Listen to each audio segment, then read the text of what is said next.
Հետևիր սրտիդ ձայնին, այն քեզ ուզում է տանել անհայտ հեռուներ, վայելիր աշխարհի չքնաղ քաղաքներն ու արևոտ լողափերը նոր զգացողություններով, նոր համերով։ 2026-ը թող լինի հույսերի, մոտիվացիայի, նպատակների իրագործման տարի։ Եվ հիշեք, ամեն ինչ սկսվում է մեկ որոշումից։ Նոր տարին գալիս է նոր հնարավորություններով ու արկածներով։ Քո հաջորդ արկածը մեկ թռիչքի հեռավորության վրա է։ Travel with M 095 89 20 48 Արև ձեզ արգելի հեռուստատողներ, մենք շարունակում ենք կարևորագույն թեմաների քննարկումները։ Այս բան ես զրուցել եմ պարոն Նահապետյանի հետ, Հայկ Նահապետյանի հետ, շնորհակալ եմ պարոն Նահապետյան մեր հավերն ընդունելու համար։ Դաշտում այնպիսի թեմաներ էին հայտնվել, որ առանց ձեր մեկնաբանությունների ոնց որ թե չենք կարողանա լրիվ իմի բերել, մի տեսակ անհանգստացած ենք, երկու շաբաթ դուք հնարավորություն չունեք մեր եթեր գալու։ Խոսքը եկեղեցու շուրջ տեղի ունեցող գործընթացների մասին է։ Ամենաթարմ թեման, որ իշխանությունները փաստորեն շահարկում են,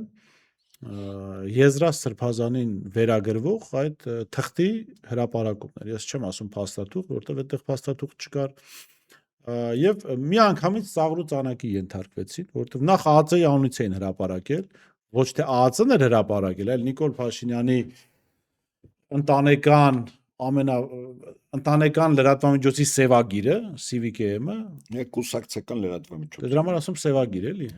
Այսինքն այն ինչ որ համարում եմ որ դե հայկական ժամանակում չարժի հրապարակել, CVK-ում են հրապարակում։ ԱԱԾ-ի անունից բան հրապարակեց, թուղթ հրապարակեց ու ծաղրու ծանակի ենթարկվեցին, որտեվ ասում են Եզրած սրբազանին հավաքագրել են 86-ից 88 թվականներին։ Այդ ժամանակ Եզրած սրբազանը ըստ իր կենսագրության եղել է Լենինգրադում, սովորել է, փաստորեն Լենինգրադում հայատառ են գրել, Լենինգրադի KGB-ում։ Չէ, Բաքի կենտրոնը փաստացի Երևանն է եղել, որ հայատառը, որտեղ այդ բոլոր տեղեկատվությունը հավաքվում է մի բազայում։ Այո, սա ինչ էր, պարոն Նահապետյան, խնդրեմ ձեր գնահատականը, որտեղ ինչու հրապարակել թուղթ, որը ծաղրի առարկա է դարձնում հրապարակողներին, իշխանություններին, մի տեսակ ոնց որ մեր գործն են անում, քարոզչական իմաստով օգնելով մեզ։ Եկեք այսպես, այսօր 168-ը մի հետաքրքիր այդ թեմայի հետ կապված հրապարակումներ, որտեղ լրատվամիջոցը կապ էր հաստատել ՊԱԿ նախկին աշխատակցի հետ, իսկ ՊԱԿ-ը նախին կառույց է, այսպես ասեմ, եւ հաստատի տեղեկատվություն կար, որին խիստ տրամաբանված է, ըստ որի 2 ամիս առաջ այդ սևագիրը, Civic-ի մասն է, դիմում է ազգային ընտանեկան ծառայությանը, ինչ որ անձի կամ անձերի վերաբերյալ ժամանակին համագործակցային փաստաթղթեր ես տրամադրելու։ Նախ նման փաստաթուղթ ԱԱԾ-ն չի կարող տրամադրել, քանի դեռ իրավական առումով չկա նման կարգավորում։ Քանի դեռ չկա լյուստրացիայի օրենք։ Այո, առանց որ այդ փաստաթղթերի վրա գաղտնիության գրիֆ կա։ Նշում կա գաղտնիության թուղթ չի կարելի անել։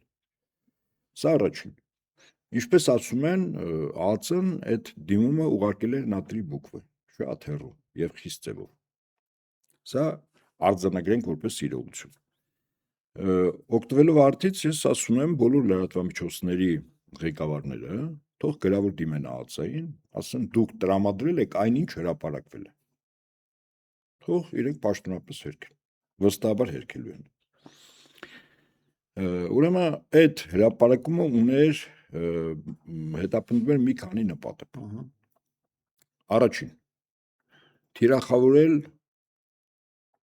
ըստ առաջնահերթության չասեմ, սա կյանքը ցույց կտա, ես ավելի շուտ կարծում եմ առաջնահերթությունը այստեղ ոչ Եզրած սրբազանն է, ոչ վեհապար հայրապետը։ Թիրախը ԱԱԾ-ն է։ ԱԱԾ-ն։ Այո։ Այս լրիվ ուրիշ բան եք ասում։ Դե դրա համար ինձ ասում եք մեկնաբանություններ կա, հա։ Ինչու։ Այսինքն այստեղ դուրս է գալիս, որ ԱԱԾ-ն մի կառույց է, որը կարծես թե իրավահաջորդն է պետ անվտանգության կոմիտեի, որ պարբերաբար կրկնում են ԿԳԲ, Комитет государственной безопасности։ Եվ ուշադրություն դարձրեք, հիմա ԱԱԾ-ն իրականացնում է գործունեություն, այդ թվում Հայաստանի Հանրապետության եւ ոչ միայն քաղաքացիների հետ համագործակցային։ Նա պատկերացրեք, այս հրապարակումից հետո ինչ ընկալումներ է այն մարդկանց մոտ, ովքեր համագործակցային ուրեմն փաստաթուղթ են լրացրել։ Իսկ դրանցից յուրաքանչյուր մտածում որ վաղուց միսօրը բա որ իրենց վերաբերյալ այդ հրապարակումը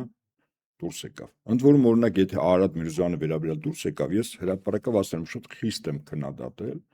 նման բաներ չի կարելի։ Մենք էլ ենք քննադատում։ Այսինքն գնահատական նույնական։ Ուրեմն մարդիկ, որոնք որ համագործակցում են առայսօր մեր երկրի պետականության, ազգային պետական շահերի հետապնդման տրամաբանությամբ, ընդ որում նման հիմնավորում կար նաև Արարատ Միրզոյանի կողմից գրած այդ անպատասխան գրության մեջ, հիմա այդ մարդիկ, ինչպես ասում են, քուն ու դադար չունեն, բա որ ինչ-որ բան իրենց վերաբերյալ լինի, որտեղ դա գաղտնիության գրիվ կա, նորից եմ ասում դա։ Երկրորդ, նշանակում է պարալիզացնել աշխատանքը։ շարունակությունը, այն մարդիկ, որոնք հոգեբանորեն եւ իրենց կարգավիճակը թույլ տալիս է մեր երկրին օգնեն Հայաստանի Հանրապետության տարածքում եւ Հայաստանի Հանրապետության տարածքից դուրս, վստահաբար իրենք մի պահ արդեն ընկրկելու են համագործակցեն թե ոչ։ Որտեւ եթե համագործակցեն վաղուց սորը ինչ որ փաստաթղթեր հրապարակվի սիվիկներում, դա ինչ է նշանակում։ Չէ՞ կարծում որ առաջին թիրախը լուրջ թիրախը, ինստիտուցիոնալ թիրախը ազգային անվտանգության ծառայությունն է, որտեւ Եզար Սրբազանի վերաբերյալ այդ հրապարակումը ընդհանրապես արտակնոցի թուղթ է եւ հերքումներ այնքան շատ են, սկսած Պակ նախագահ Չեբրիկովի կողմից ստորագրված այն հրամանի, թե ինչ ձևի պետք է լինի, ասենք նախ միանշանակ ռուսերենը։ Մինչև ըստ օդում կախված լուրերը 2000-ականների սկիզբ մինչև 2002-3 թվականը անգամ նրանք ովքեր որ համագործակցության նման փաստաթուղթ են ստորագրել ռուսերենով է լրացվել։ Իսկ դա 86-88 է, հա։ Երկրորդ Չեբրիկովի այդ հրամանի մեջ շատ հստակ է գրում, թե այդ բլանկ կոչվածը ինչ պիտի իր մեջ պարունակի։ Իսկ այն ինչ որ տպվեց, այդ բլանկի հետ բացարձակապես որից աղերս չունի։ Հա, ընդունում եք սա։ Երրորդ ձեր դիտարկումը, որ Եզար Սրբազան այո Սանկտ Պետերբուրգում ա եղել։ Եվ հետեաբար Եզար Սրբազանի շուրջ այս աղմուկը ջարդվեց վստահաբար։ Իրեն թիրախավորելով թիրախավորում է նաև Վեհապար Հայրապետը, որտեղ վերջին հաշվով նպատակը Եզար Սրբազանը չի, նպատակը Վեհապար Հայրապետն է, որի պատճառով այսօր անազատության մեջ են գտնում Կալան Արարոցյանը, Վեհապար Հայրապետի եղբայրը, եղբորորդին, քրոջորդին, որ Արագածոտ թեմի առաջնորդն է, եւ տեղեկություն տարածվեց, որը բավական իրատեսական է, նաև այլ հարազատների նկատմամբ որոշակի այսպես հետազոտական աշխատանքին անում, որ ինչ որ ձևով հետապնդում սկսել։ Իդեպ Եզար Սրբազանը եւս ինչ որ քրեական գործով անցնում որպես վկա եւ հրավիրել են իբր Հայաստան եւ այլն։ Իսկ ակնհայտ է, չէ՞ որ Վեհապար Հայրապետն է թիրախը։ Այո, թիրախում հայտնում է Եզար Սրբազանը, բայց բուն նպատակը ԱԾՄ-ը։ Այս ԱԾՄ պիտի քանդվի եւ ստեղծի այնպիսի կառույց, ինչպես միտքս ավարտեմ, այնպիսի կառույց, ինչպես արտաքին հետախուզական կառույցն է։ Այսինքն անունը կա, ամանուն չկա։ Ու հիմա էլ կիսաքանդ վիճակում է։ Բավական չէ, այդպես լիազորություններ վերցել են բայց հարյուրավոր սպաներ կան, այդ մարդիկ ճանապարհ են անցել, այդ մարդիկ մեր երկրի պաշտպանունակության ու անվտանգության համար կյանք են դրել, ընկերներ են կորցրել։ Այդ աստղերը ես երեք մի տաղավարից ասի եւ հիմա էլ եմ ուզում կրկնեմ։ Այդ աստղերը սպաները, ավակ սպաները, գնդապետի սկսած, փոխգնդապետ, մայոր, մյուս սպաները, միգուցե նաեւ գեներալներ։ Այդ աստղերը իրենց ծառայության գնահատանքն է։ Իսկ նրանք ովքեր տարբեր նախարարներ, նախկինում քարտուղարներ աշխատած, որ հիմա ասենք աշխատակազմի ղեկավար տեղակալ նախարար են, դրանք այդ պաշտոններ ստացել են օրվա առաջին կեսում սեղանի տակ աշխատելուց 4 ժամյա ռեժիմով ինտենսիվ քրտնելով 4 ժամ ընդմիջումից հետո սեղանի վրա աշխատելու։ Իրանք պաշտոն տենց են սպասում, բայց այս սպաները ճանապարհ են անցել, կրթություն են ստացել, ընկերներ են կորցրել։ Էմին Դավիդովն է երկնքից բերել, այսպես մի երգ ուներ։ Պարոն Նահապետյան, հիմա մենք որ քննարկում ենք սա, ԱԱԾ-ում վստահաբար հասկանում են, չէ՞ սա։ Վստահաբար իհարկե։ Ինչու ձենձու։ Ինչ անշանկում ձենձու։ Որ տնավարի խոսակցություն չի, վերջին հաշվով կառույց է եւ այդ կառույցը ունի իր կանոնակարգը, ներքին կանոնադրությունը։ Ես նորից եմ ասում։ Հիմա ետ ներողություն, պարոն Նահապետյան։ Հիմա եթե մեր լրատվամիջոցը հրապարակի որևէ թղթանման մի բան, ասի որ մենք հարցում էինք ուղարկել ԱԱԾ-ն մեզ թուղթ է տվել, որ Նիկոլ Փաշինյան Թուրքիայի գործակալ է։ Չեն արձագանքի ԱԱԾ-ից, չեն ասի մենք այդպես թուղթ չենք, դա քրեական գործով հատուկ այդ զինված խմբով կմտնեն ասֆալտին կպարկած։ Եկեք այսպես ասենք, հա, վերջին հաշվով դա պետական ինստիտուտ է։ ԱԱՑ-ին։ Իրենց անունից արվել է հայտարարություն։ Ուրեմն նորից եմ ասում, եկեք խելամիտ եւ խորագետ լինենք։ Եթե մենք այս թեմայի հետ կապված ուզում ենք ԱԱՑ-ի կեցվածքը, հարցում արեք եւ ոչ միայն դու։ Ես հորդորում եմ շատ լրատվամիջոցներ, որոնք փայլուն կերպով իրենց մասնագիտական կարողությունները այս ամիսների ընթացքում ինչ վերաբերում է եկեղեցուն, վեհապարարին, ես կարծում գերազանց։ Այսօր 100%-անոց հաղթանակ լրատվամիջոցներն է։ Մնացածը, ասենք դեկտեմբերի 18-ին Մայրաթորում տաճարի մոտ տեղի ունեցած հետևանք, որտեղ իրականում տեղեկատվական դաշտում լրատվամիջոցները հաղթել են։ Ուղղակի ծնկի են բերել։ Դա մնացածը հետևանք։ Եվ հետաբար խորագետ լինենք, դիմենք գրավոր եւ ուղարկենք այդ թերթոնի կամ սևագիր եք, չէ՞ ասում։ Սևագիր։ Այդ սևագրի այդ հրապարակումը թող իրենք կեցված դրսեն, որովհետեւ այդ թերթոնը ինքը կամ այդ սևագիրը ինքը ասում է, որ ԱԱՑ-ից է ստացել։ Ինքը հղում է անում ԱԱՑ-ի վրա։ Հիմա թող ԱԱՑ-ն պաշտոնապես նոր տնօրեն թող կեցված դրսևորի։ Շատ լավ, գանք դեկտեմբերի 18-ին իշխանությունները ինչ էին պլանավորել ըստես եւ ինչ ստացան։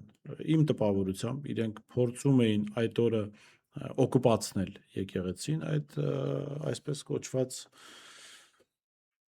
եկեղեցին բարենորոգողների հետ, հա, եպիսկոպոսների, arczepiskopos-ների հետ։ Եվ այնքան էր երևում, որ իշխանության կողմից ուղղորդված ոչ մի, այսինքն չկար հոգևոր բովանդակություն, այսինքն չկար եպիսկոպոսների դրսևորում։ Եպիսկոպոսները անգամ գազելով էին բերել, որ հանկարծ երևի թե մեկը կարող ճանապարհից փախնի, բան, չուզենա գա եկեղեցու դեմ, բոլորին միասին էին բերել։ Ինչ էին ուզում ստանալ, ինչ Եկեք այսպես, ինչու նման քայլի գնացին։ Ինչու։ Իշխանությունները իրազեկեին, որ այդ օրը Գերագույն հոգևոր խորհրդի նիստ է անցկացվել։ Եվ ամենայն հավանականությամբ մի քանի Գերագույն հոգևոր խորհրդի հոգևորական անձինք զրկվելու են կարող։ պաշտոնակ էին արվել, այո։ Ու դրա մասին տեղակ էին, 3 հարվեցին, չէ՞, Գերագույն հոգևոր խորհրդի նիստերով 3-ը զրկվեցին։ Թեև ասում են ինչու Արարատյան հայրապետական թեմի թեմակալ առաջնորդը եւս չզրկվեց, իդեպ 2 պաշտոն անկախ անձից այնտեղ մշտական են։ Մեկը թեմի առաջնորդը, մյուսը դիվանապետը, կապ չունի անձով է։ Բարձր ասում ես, իրենց իրավունք չկա զրկելու։ Հոգևոր խորհրդի Այո, իրենցը ֆիքսված է։ անդամությունից չեն կարող։ Անձերը փոխվում են, բայց այդ ստատուս ունեցող այնտեղ Քանի մի խոսքով թեմը վերցված չի ձեռքից, այո, շատ ճիշտ է։ Թեմակալ առաջնորդ չի, մեկ այլ անձ միանգամից ավտոմատ կերպով ինքը դառնում է Գերագույն հոգևոր խորհրդի անդամ։ Մյուսը դիվանապետն է։ Սա այսպես։ Հիմա ինչ էր, իրենք փորձում էին նախ ձախողել Գերագույն հոգևոր խորհրդի նիստը։ Առաջին խնդիր։ Երկրորդ միաժամանակ ներխուժել տաճար արարողության ժամանակ սկզբունքորեն չբացառելով, որ վեհապար հայրապետի դեմ կլինեին բռնություններ, թե ինչ հետևանքներ կունենան դժվար է կանխատեսել, բայց ակնհայտ է, որ այդ բռնությունների հետևանքով վստահաբար շատերը կտուժեին ներսում։ Հիմա այսպես ոստիկանությունը մի քանի ժամ առաջ շատ մեծ ուժեր կենտրոնացրեց եւ իրենք խնդիր էին դրել ապահովել միջանցք այդ 10 դավաճան, ուխտադրուժ եւ հերձվողական հոգևորականների այդ որակումները Աշակ Սրբազանը շատ դիպուկ տեղին տվել են։ Ուրեմն ապահովեն իրենց մուտքը դեպի տաճարը աղոթության ժամանակ։ Երկու կողմը ոստիկանական պատնեշեր մոտ 15-20 մետր երկարությամբ։ Բայց որpիսի իրենք ներս մտնեին, ներսում ներսից պետք է միջանցք նաև բացվի իրենց համար։ Ոստիկանները ներս չէին մտել, բայց ներսում մեր եկեղեցուն նվիրել եւ հավատավոր զավակներն էին ամբողջությամբ։ Եթե ուշադրություն դարձնեք այդ խոյակների վրա տաճարի դռան կողքի երբ որ հրահանգներ էին տալիս, անունները նշվեց երկու անձ իշխանությունների կողմից, իրենք ամեն ինչ անում են, որ կարողանային ներս մտնել, այդպես է չկարողացան։ Ասում եմ, իրենց բուն նպատակը ներս այդ 10-ը պետք է ներս մտնեն եւ վեհապար հայրապետի նկատմամբ բռնություն կիրառեին։ Թե ինչ հետևանք կլներ Աստված գիտի։ Հենց այդ 10-ը թե խաժամուժը 10-ը մտնում էին, իր հետևից մտնում է խաժամուժը։ Ընդ որում հարբած մարդիկ կան, ես չեմ բացառում որ դեղի ազդեցության տակ կանանց սեռական բնույթի հայրենի եւ այլն, ասենք ոդկով դռներն էին խփում, իրենց իրական բնույթն է, այսինքն չոբաններին չվիրավորել է, ուղղակի այդ մարդիկ իրենց թվում էր գոմի դուռա։ Կամ ասենք մեր կաթողիկոսների շիրմաքարները այդտեղ Այդ կենթանիները կանգնել են Դե ժամանակին շիմակայության։ բան կար, չէ, պարոն Ապետյան, եկեղեցու մուտքի դռները ցածր էին անում, որպեսզի անասունները ներս չմտնեն։ Իսկ թվում է այդ ժամանակ չեն հաշվել, որ կարող են այլ անասուններ նաև լինել, որոնք Ինչևէ, սա առաջին։ Այսինքն ես ասում եմ, չստացվեց դրանք։ հա, եւ ամենակարևորը մեր լրատվամիջոցները եւս փայլուն կերպով իրենց աշխատանքը կատարեցին, ես այսպես ասենք, եւ ես ուղղակի չգիտեմ, որ լրատվամիջոցի լրագրողներ, երբ այդ 10-ից 1-ին պարոնով է դիմում, պարոնը Սինչյան, Վահեն էր Մակարյան։ հա, Մակարյան Վահեն, հա։ Եվ Ասում է պարոնը հերդ է։ դե ինքը հրաշալի ասում է- մի պահ մտածում է Վահեն, պաուզա եւ ասում է, այո, իմ հայրը պարոն է, իսկ դուք Այո։ այո։ Հիմա եւ ինձ նաեւ գիտեք ինչն էր կարեւոր այստեղ մի դիտարկում անեմ։ Ուրեմն այդտեղ 10 սրբազան են, 9 ավելի ճիշտ 10 չէին։ 10-րդը Հովնանը ամնում է։ Այո։ Ուրեմն 5 թեմի առաջնորդ։ Ամենամեծ մեր Հայաստանի թեմը Արարատյան հայրապետականն է, որը Երևան քաղաքի եւ մոտ որոշ տարածքների եկեղեցիների հոգևորականների թեմի առաջնորդն է։ Եվ եթե գումարենք այդ 4 թեմերին էլ մոտավորապես բնակչությունը 1.5 միլիոն է գալիս։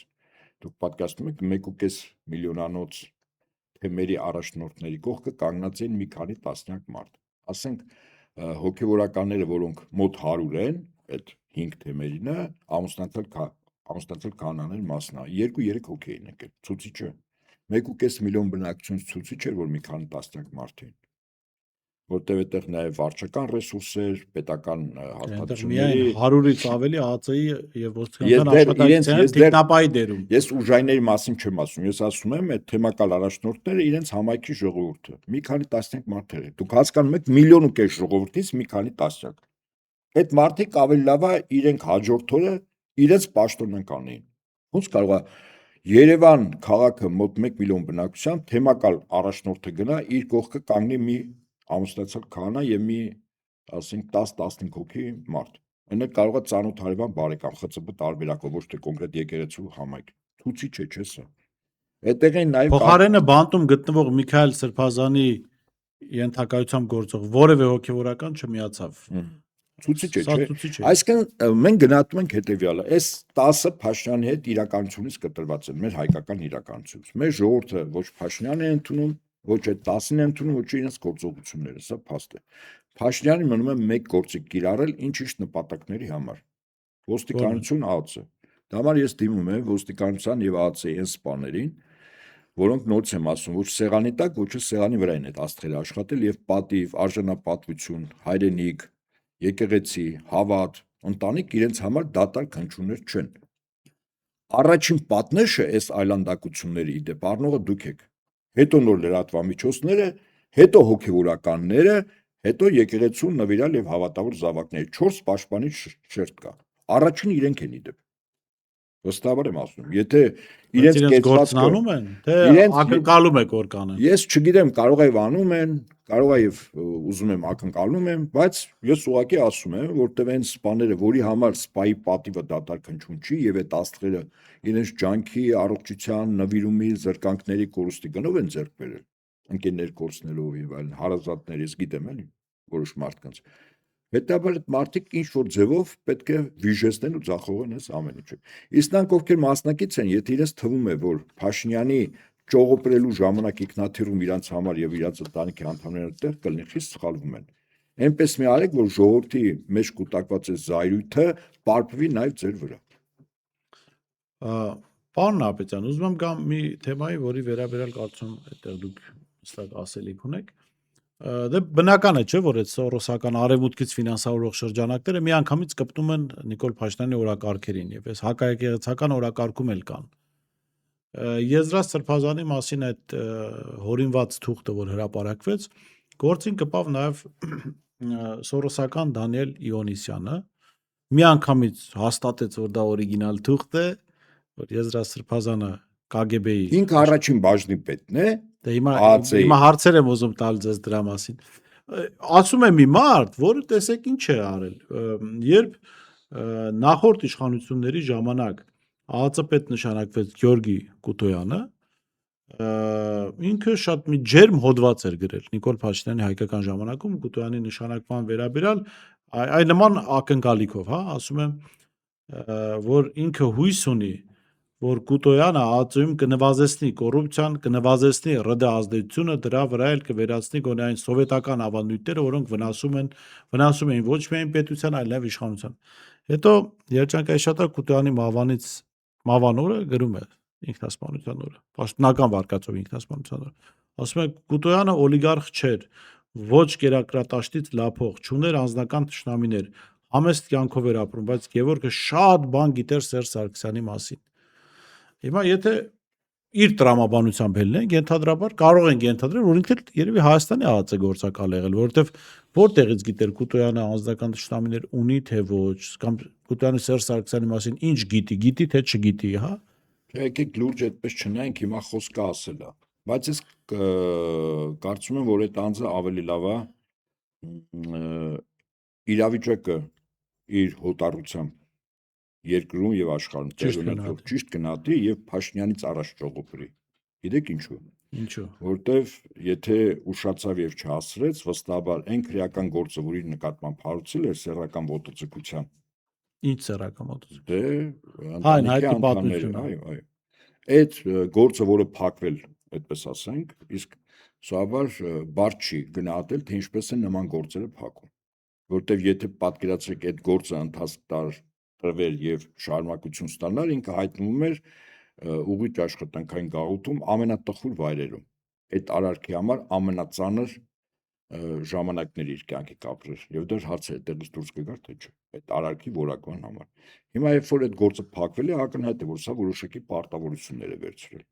Ավելի լավ է ինքը մտածի ժամ առաջ Փաշինյանից Հայաստանը լքի, որտեվ իշխանապողության ժամանակ եթե Փաշինյանը այլ դեմքով չի վերարտադրվելու, ապա ցանկացած նոր իշխանություն այս բայց գործ եղել է պարոն Ապստան, որտեվ տեսեք լուրեր եղել են, այսինքն մարդիկ եղել են, ովքեր ասել են, որ ինքը իբրև թե փորձել է իր մորը բռնաբարել։ Ինքը հերքել է այդ լուրը, ասել է, որ իր մորը չի փորձել բռնաբարել, բայց փոխարենը կարծեմ քրեական գործ եղել է, որ մայրը փորձել է իրեն դանակահարել։ Այդտեղ դրան առնչվող Դե հիմա մայրը ինչի համար է փորձում որդուն դանակահարել։ Դե չգիտեմ, ինքն իր մայրը կիմանան ինչ են դանակահարել։ Ասում է տանձը ավելի լավ է բերանը փակ պայի։ Այն կիրակրատաշտի մոտ, որ ինքը կանգնած է եւ իրեն գնահատում են արևմուտքի որոշ երկրներ, որոշ կառույցներ, ավելի լավ է այդ գործը անի։ Առավելագույնս քիչ հրապարակային խոսք ասի։ Կարծում եմ, որտեղ իր դեմ աշխատելու ինչ խոսելու է, վստահաբար։ Օրինակ ձեր հարցերը խիստ տրամաբանված է։ Դու որտեղ ես գիտես Սերժ Սարգսյան Կուտոյան հարաբերությունը, որտեղ ես գիտես, ասենք Կուտոյանը ով էր։ Օրինակ ինքը գիտի, որ Կուտոյանը 90-ականներին ավարտել է Ռուսաստանում մի բու։ Այդպես։ Չէ, այստեղ իր հոդվածում գրել է, որ արևմուտքն է բու ավարտել։ Դե հիմա դրա համար եմ ասում, էլի։ Լավ չգիտես թե ձեր վերտալի որ չգիտեր, բայց լավ։ Ձեր ասածը, չնայած ասացիք, ես միանում եմ ձեր ասածին, լավ կլինի դե մարդը, որովհետև եթե դու մտնում ես տարբեր մարդկանց անձնական կյանք, չգիտեմ, իբր KGB-ի գործակալ լինել չի, մարդիկ էլ քո կյանքը կարող են մտնել։ Այսինքն դու դեռները քո իրազեկ ես, որից եթե դու իրազեկ ես անգամ, դու իրավունք չունես կեցված դրսևորելու, որտեղ վերջին հաշվով դա միջանձնային հարաբերություններ է։ Եթե այդպես է, յուրաքանչյուրն էլ կարող է իր տիրույթ չէ մտնել։ Ասենք հիշել այդ դանակահարության գործը ոնց ծածկվեց։ Կարող է ազագիր աստորագրել։ Սկզբում ոստիկանությունում, հետո ԱԱԾ-ում։ Օրինակ, տարբերակ եմ ասում, սովորաբար այդ գործերը փակվում են այդպես։ Հոգաշակ չեն վերցրել, որտեվ աղմկոտ դեպքեր։ Ինքն էլ այդպես կիսա։ Այ ես հետո մի տեսանյութ կար հրապարակված, ես իմ էջում հրապարակել եմ, մամուլում ժամանակին հրապարակվել էր Դանիել Լեոնիդյանը, որը քամին կողքով մի տեսակ անցագործության մասին հաղորդում է տալիս, փողոցում մայրը հարձակվել էր իր վրա, ես ասում մորը դեմ ինչի հաղորդում չես տվել։ Վերջը բռնություն է գործադրել հիմա։ Բա որ հիշեն, ասենք քույրը պատերազմի ժամանակ պատամամբ հայտնվել է ռազմական օբյեկտների մոտ, որտեղ մարդիկ տալ են Արցախի ԱԱԾ։ Այո, հետո բաց են թողել։ Բա որ այդ գործերը սկսեն, ինչպես ասում են, մարազնին նոր իշխանություններ սկսեն ուշով հետապնդել։ Բա որ չէ, պիտի սկսեն։ Դե ուրեմն տարբերակ չկա։ Ուրեմն բավորով պիտի սկսեն։ Այո։ Հիմա թող ավելի լավ է բերան փակվի։ Պարոն Հապետյան, տեսեք, նաև իշխանություններն ինչ են փորձում անել քարոզչական։ Բան ես հատկապես իմ համար շատ աղելի է ժողովրդի մի փոքր հատվածի արձագանք, բայ KGB-ի գործակալը, Խորհրդային Միությունը եղել է 15 հանրապետություններում ապրող ժողովուրդների պետությունը։ Այո։ Եթե դու դիսիդենտ չես եղել, եթե դու Խորհրդային Միությունը քանդելու նպատակ չես ունեցել, Խորհրդային Միության հատուկ ծառայության հետ համագործակցությունը հնարավոր չի։ Այսինքն նայել որպես հանցագործություն։ Փոխարենը օրինակ հանցագործություն կարելի էր նայել այն, որ Նիկոլ Փաշինյանի պապը համաշխարհային պատերազմի ժամանակ Այո, համագործակցել է նացիստական, այդ դա հանցագործություն էր Խորհրդային Միության քաղաքացու տեսանկյունից, հա, Այո, երբ որ դու հիմա եթե բացահայտվի որևէ մարդ, որ համագործակցել է Հայաստանի էսպայի ԱԱԾ-ի հետ, մինչև էս եղած ԱԱԾ-ի մասին է խոսքը, իմ համար անկեղծ ընդունելի չի լինի, եթե ինքը ընդդիմադիր է, չգիտեմ, քաղաքականությամբ է զբաղվում, բայց նաև հանցագործություն չեմ կարող համարել, որովհետև ընդունելի չի, բայց քիչ բան կա, որ ընդունելի չի մեզ համար, բայց դա հանցագործություն չի։ Նաև խորհրդային ցանկացած նորմալ պետության տրամաբանությունն ենք նայում։ Չի կարող պետության մեջ գործել կրոնական կազմակերպություն կամ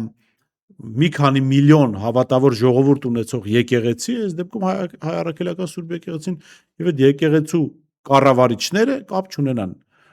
հարաբերություն չունենան հատուկ ծառայության հետ։ Եթե այդպես է, ուրեմն այդ պետությունը կդադարի գոյություն ունենա։ Ուրեմն մի հետաքրքիր փաստ, այդ թղթի կտորը, որի վրա ինչ-որ բաներ էին լրացրել, այնտեղ իբր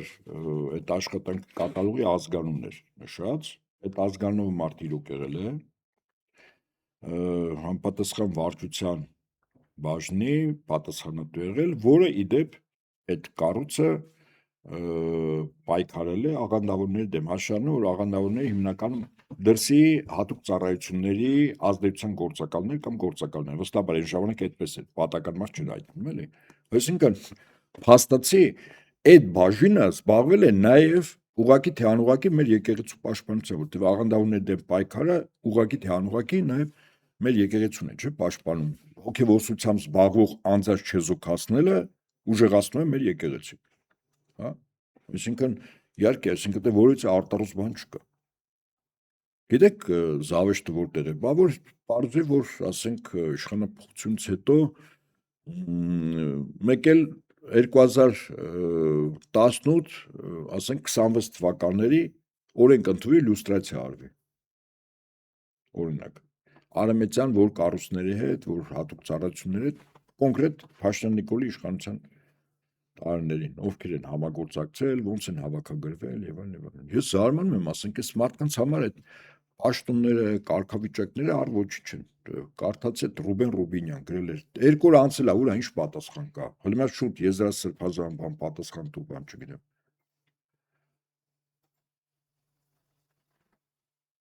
Բա որ թափտան քովրից էլ այդ հոտը գա, պապայցը սկսած, ասենք թե։ Են կոպիտ ասած բերաներս են բացել տալիս։ Հանգիստ վերենգեք տեղները։ Ես վստահ եմ դուք այս պատմությունը գիշեք, ուրեմն իր հայրը հակասովետական գործ չի եղել, իբր։ Սովետական Հայաստանի ՊԱԿ ղեկավար Մարիուս Յուզբաշյանը մի առիթով ասել է Հայաստանում չկա որևէ շարժվող բան, որ մենք չենք հավաքագրել, այդ թվում նաև դիսիդենտներին։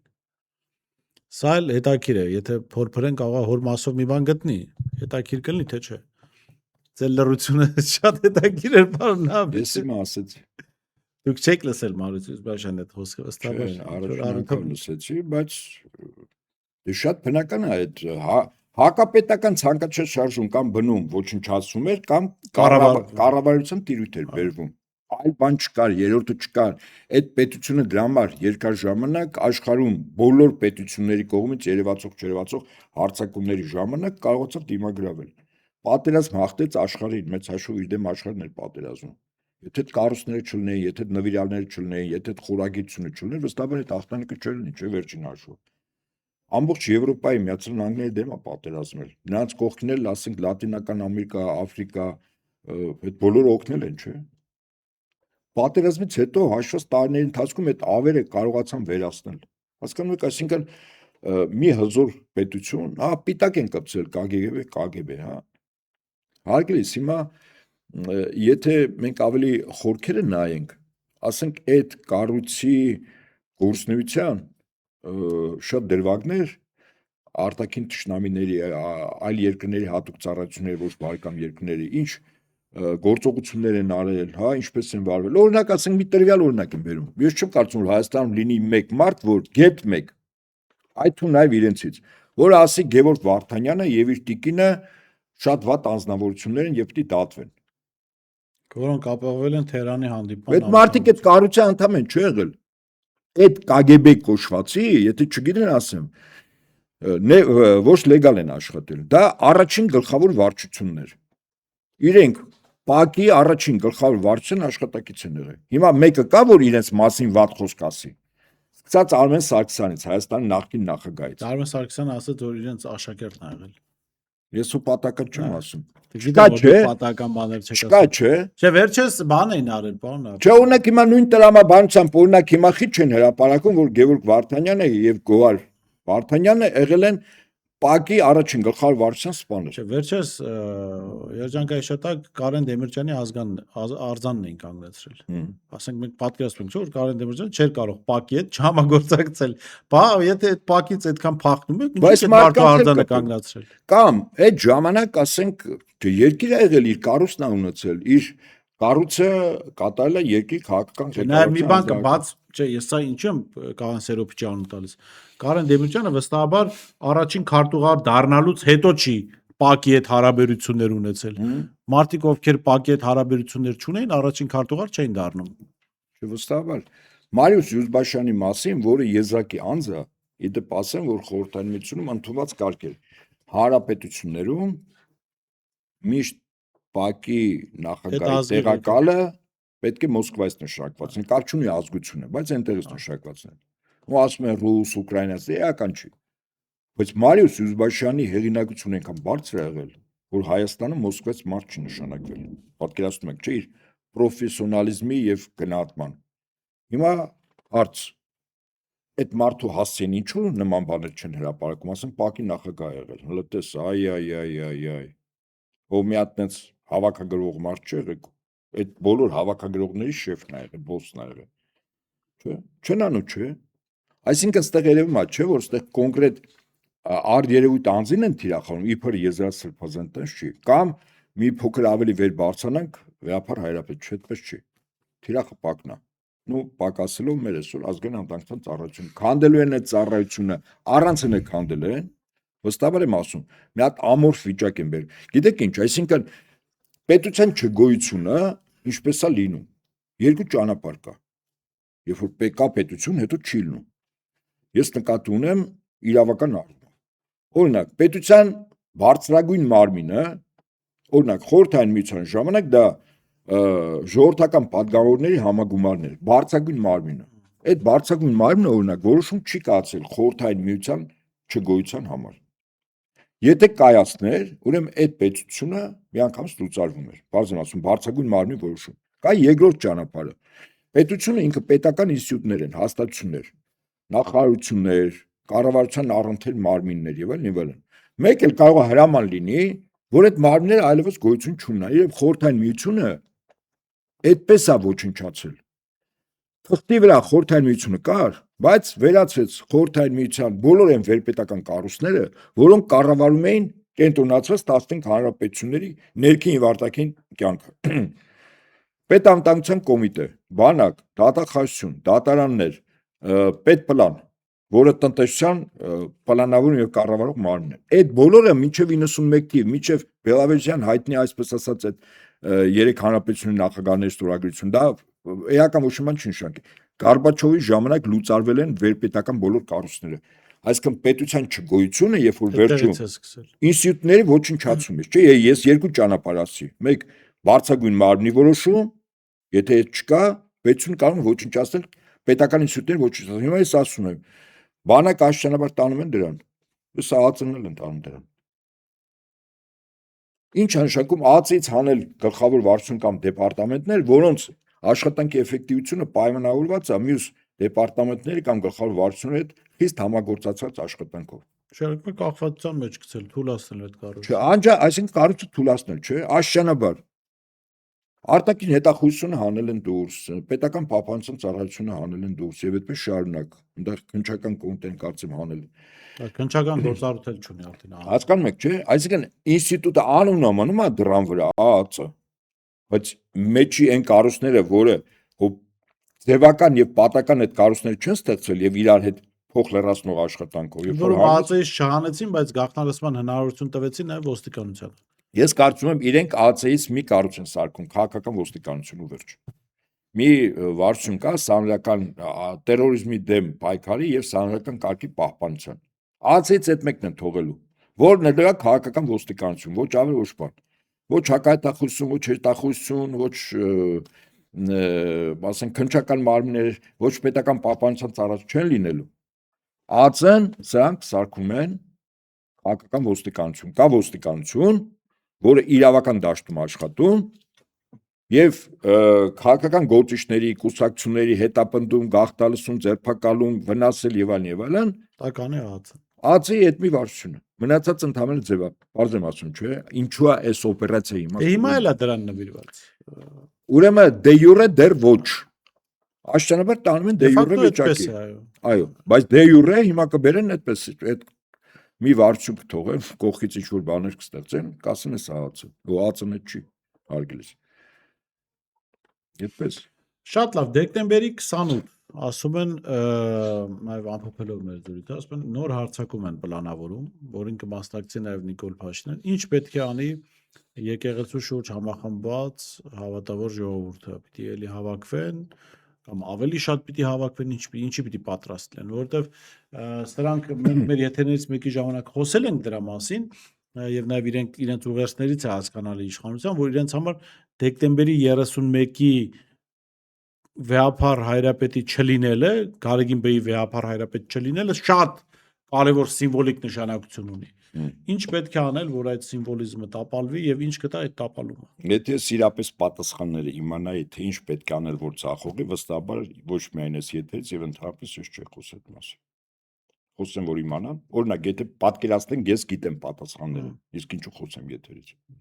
Լավ, այսպես ասենք, հնարավորություն կա կանխել։ Վստահաբար այո։ Վստահաբար այո։ Դե մեկը ես ասացի, այդ ամեն ինչը կարող են կանխարգելել ուժային կառույցների այն արժանապատիվ սպաները, որոնց վրա դրվելու է ոչ իրենց ցարողական պարտականությունների մեջ մտող գործողություն իրականացնել։ Շատ է, Փաշինյան պատրաստ է այդ օր արյուն թափել։ Դուք ուրեմն չեմ ալ Փաշինյան չեք ճանաչել։ Արցախում մենք ինչքան կորուստ ունեցանք։ Պատրաստ է։ Իսկ դա ժողովրդի ձեռքով չի կարող, որովհետև իրեն միացող ժողովուրդ չկա։ Դա պիտի անի ուժայինների ձեռքով, եւ այստեղ հարցենք ձեր ուղերձին ուժայիններին, որ մի մտեք այդ։ Ուրեմն երկու կարևոր գործիք կա այս ամենը կանխարգելելու։ Առաջին ուժայիններն են, երկրորդ լրատվամիջոցները։ Ասեմ ասում։ Ես չեմ բացառում, որ տեսականորեն որ իրենք պիտի մտնեն եւ այլն, իրենք մի քանի օր առաջ անեն այդ ամեն ինչը։ Ոչ պատարակի ժամանակ։ Ուղղակի մտնեն, սկսեն ձերբակալությունները եւ մուտքը լրատվամիջոցների փակել։ Այդքան բան։ Չեն թողում վերջ։ Ինչ է կանելու։ Հա, ասենք ասեցիք չեն թողում, մարդու իրավունքների խախտում է, Եվրամիությունն էլ ասում է Նիկոլ Վավայևիչ, ոնց ասել են կտենց անում ես, դու խնդրեմ չունես։ Ոնց ուզում ես սարա, խնդիրը պիտի լուծես։ Ինչ խախտում ուզում ես սարա, խնդիրը պիտի լուծես։ Ես չգիտեմ։ Չէ, ասենք իր մտքի թռիչքը, իր ապրումները, հուզական ապրումները, այսպես հասունացման շրջանի, սեռական կայացման շրջանի իր գրքում է, չէ՞ արտահայտել։ Օրինակ կարող ասենք գրքում ինչ գրել ես, ինչ քո սրտից եկել է, որ չես կարողացել կամ կիսա կարողանալ ես արել, հիմա լրիվ 12-13 տարեկան տղերքի գնա ու ինչ ուզում ես արա։ Ասենք արձաններ կան, չէ՞ Հայաստանում։ Դեն ՎՏԲ բանկի դեմի արձանները այնքան բռնության ենթարկեցին հանեցին խեղճ մարդիկ։ Հիմա եկեք ավելի լուրջ։ Սա եկեղեցու դեմ պայքարը միայն եկեղեցու դեմ չի, միայն վեհապար հայրապետ չի։ Սա աշխարհակաղակական կռիվ է, որտեղ եկեղեցին պետությունների քրիստոնյա աշխարհում երկու ինստիտուտ կա մրցակցային։ Ու ինստիտուտ չէ, ասենք ոլորտ։ Այդ ինստիտուտները այդ ոլորտի տակ են, մեկը անվտանգությունն է, մյուսը տնտեսությունն է, չէ։ Մրցակցությունը այդ երկու ոլորտում է։ Անվտանգությունը ուժային բաղադրիչն է, դա տնտեսությունը գիտենք։ Հիմա երրորդ ոլորտն է դրվում արժեքային համակարգ, որտեղ լիբերալիզմը մահացել է, դրա վերջին մեղքն էլ Տրամպն է խփելու անգամ, ոչ թե Ռուսաստանի նախագահը, ոչ թե Չինաստան, Տրամպն է խփելու լիբերալիզմի, եւ ինքը խփում է այ դեմ հիմա որ կատաղի պայքար ա մղում Բրիտանիան, եվրոպական երկրներով, ես չեմ բացառում, որ Տրամպի դեմ շուտով մահափորձ կազմակերպել։ Իդեպն առաջին որ կազմակերպեցին ամենայն պատասխանությամբ ասում մահափորձից 2 օր առաջ H2-ում ասեցի որ իմ գնահատման պետպես Այս անգամ կգան դսկը բռնեն։ ընկերը զանգարից ասեց չեն եկել ասին չի համար ես էլ տեղակ չասեց այն որ դու ասիր հաջորդ օրը մահափորձ եղավ ուրիշ ձև չի մնում Տրամպի դեմ մահափորձ իսկ Տրամպը կարծում եմ այդ դվայնիկներ վստահաբար կան էլի հիմա չգիտեմ ոնց կլինի ինչ կլինի բայց եթե գանք մեր իրողությունների դաշտում խնդիրը մեր եկեղեցին որպես ուղղափառ աշխարհի կարևորագույններից մեկը ուղղակի զարթելն է եւ հիմա եթե Հայաստանի անվտանգությունն ու տնտեսությունը դրվում է Թուրքիայի գերիշխանության ներքո Իսկ դա արվում է։ Իսկ դա արվում է, չէ, այսինքն դա ինքան, եթե ես 18-ին դրա մասին ասում եի, որ քայլերը վերջը դրան են տանելու, հա, ասենք, չգիտեմ, արձագանքները հիմնականում բացասական էին իմ ասացի։ Հիմա ցանկացածը կարող է քիչ թե շատ ով զբաղվում է այս իրողություններով այդ գնահատի։ Մնում է եկեղեցին։ Իդեպ թուրքական 2 թերթ 3 տպել էին Թուրքիայի կեցվածքը, որ ինքը խիստ շահագրգիռ է, որ Հայաստանում փոխվի կաթողիկոս եւ իր նշանակած մարդը լինի։ Ով է իր նշանակ իր Դե տրամաբանորեն 2 անձ կա։ թե չէ։ Տրամաբանորեն 2 անձ կա։ Այդ Թուրքիան օրինակ Միացյալ Նահանգների արևելյան կամ արևմտյան թեմի առաջնորդին կամ արամակաթողիկոսին չի ուզենա, ինչ կապ ունի, չէ՞։ Տրամաբանական է, որ իր տարածքում ծնված, մեծացած ծառայած եւ այլն 2 անց կա այդպեսին ես չեմ ասում որ այդ մարդիկ հայտ են ներկայացրել նման բանի բայց ես ասում եմ եթե Էրդողանը որոշեցինք մեկը Պոլսո հայոց պատրիարքն է մյուսը Արամ Սրբազան Աթոշյանը երկուսն էլ այդտեղից են Թուրքիայի շատ տրամաբանական է այսինքն այստեղ ոչ մի վատ բան ուղղակի պետքա գնահատել ու հասկանալ բայց հաշվառն է որ եկեղեցին ինքը արժեհամակարգը դառնում է անվտանգություն տնտեսություն եւ արժեհամակարգ իսկ այդ արժեհամակարգի ինստիտուտը պահապան տարածում եկեղեցին է։ Եվ արևմուտքն էլ հիմա քրիստոնյա արևմուտքն ինքը ուզում է որ իր, այսպես ասենք, հա, կողմից նշանակվի։ Այդտեղ էլ կարող ենք ենթադրել, այնտեղ ով կա, ենթադրենք։ Գոնե մեկը, այսպես ասած, արերևույթ հայտ ներկայացել է 10-ից մեկը ԱՄՆ-ի արևմտյան թեմի առաջնորդն է։ Ժամանակին կարծեմ մասնակցել է, չէ՞, պարտվել է կաթողիկոսական ընտրություններում տեխնացու եղել է։ Դե հիմա չեմ հիշում, եկեք այսպես ասենք, այնուամենայնիվ Այսինքն հավակնություններ այն ժամանակ էլ են ունեցել։ Հիմա արևմուտքը, քրիստոնյա արևմուտքը, իրենք եւս ուզում են, իրենց այսպես ասենք, ցանկալի մարդը Թուրքիան եւս ուզում է։ Հիմա սա որ այս խնդիրա դրել, որ բան եկեղեցին բարենորոգում, եղբայր բարենորոգում։ Տնտեսություն բարենորոգում ես, անվտանգություն բարենորոգում ես, որտեղ Թուրքիայի ծիրին մեջ պիտի հայտնվես, հիմա եկեղեցին է հերթը հասել։ Այդքան բան։ Շատ լավ, շնորհակալ եմ, պարոն Նահապետյան, շատ հետաքրքիր մեկնաբանությունների համար։ Ես շեշտեմ զրուցում էի Հայկ Նահապետյանի հետ, ստեսություն կհանդիպենք։